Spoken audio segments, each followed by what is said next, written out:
People today wonder if the Bible is true, if the earth is from evolution or is it created. They wonder if God exists.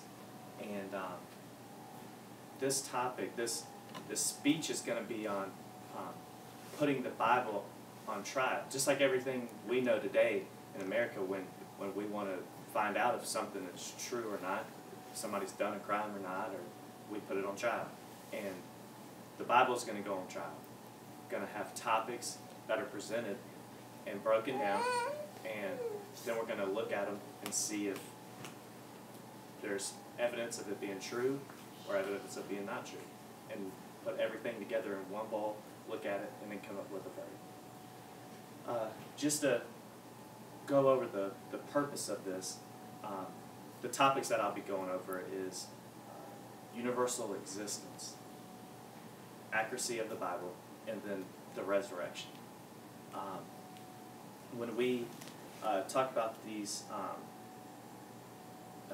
topics, we're going to look at different areas of a atheistic view, and then we'll look at it from a Christian view, and then see what we come up with. But first I want to say that from the Bible, it tells us in Acts 14:17, God did not leave himself without a witness. And as we know, in trials, there's witnesses.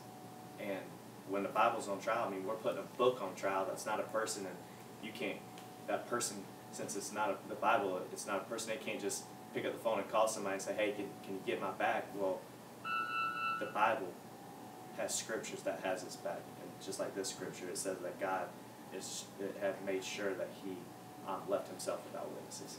So moving right into the three topics that we're going to be looking at on our trial is firstly the universal existence. And this is talking about the universe as we know around us. What's its origin? Did it just slowly morph or evolve as we know it into what we know it is today? Or was it created by a higher being, an all-powerful God that Christians like to think it is, and that atheists, evolutionists think that it came from dead matter that spontaneously generated into life? Well, Acts 14:15 and Acts 17:23 through 25 tells us in the Bible that life comes only from life. And one of the things that you can look at on the worldly aspect of this is the law of biogenesis. Nothing can be generated from dead matter. So we have the Bible that tells us that life comes from life, and you have a worldly, very, very popular law that death does not spontaneously generate. Moving on to the accuracy of the Bible. The Bible has been tested and tried for many years by many people, and just to disprove its accuracy, and to also put it on trial and test it to be able to prove their atheist views. A couple of the popular things that have been proved. There's several, but just to mention a couple. One being the Hittite nation. Many times it's been mentioned in the Bible, 2 Samuel 11:3, Numbers 13:29, and Joshua 3:10, just to tell a couple. Many skeptics claim that this was false, but in 1906, Hugo Winkler excavated the capital of the Hittite nation, which is Hattusa. So right there, that's just something in the Bible that you've heard, and it came out to be true. Another being Pithom and Ramses, two Egyptian cities that have been mentioned in the Bible in Exodus 1:11 and 5:10, that these cities were built by certain kind of bricks, and it tells how they were made, that they were made, one was made of clay, and one was made of mixed clay and straw, and then one was made of clay and stubble. And when it was discovered by Neville in 1883, these three exact forms of bricks were discovered. And that brings us into the final topic, and that's the resurrection. We know that the resurrection, from a Christian view, is the basis of everything.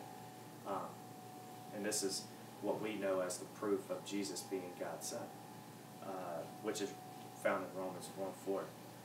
1 Corinthians 15:3-8 gives us the whole story of this happening. It mentions the death, burial, and resurrection. Very, very picture perfect. It goes through that Jesus came to trial.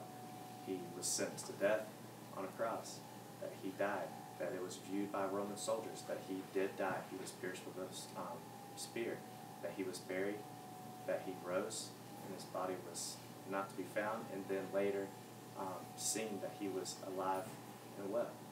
So, other things that have been to disprove this, theories I call them, that disciples may have stole his body, which is disputed in Acts 12:19, that the disciples possibly could not have stolen his body because it was guarded by Roman guards.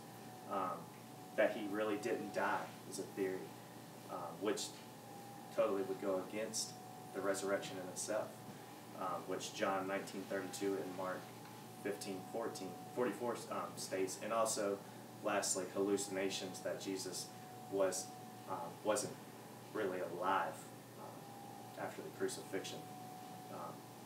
But if that is the case, then where would the body have gone? Just to conclude, this was a trial that is put on, that put the Bible up on a pedestal to examine all different areas of it, to disprove it. In many ways, people don't want to believe something because it's not very clear. But things aren't going to be clear. You have to look at what's more believable and what's more realistic. And that's where faith comes in.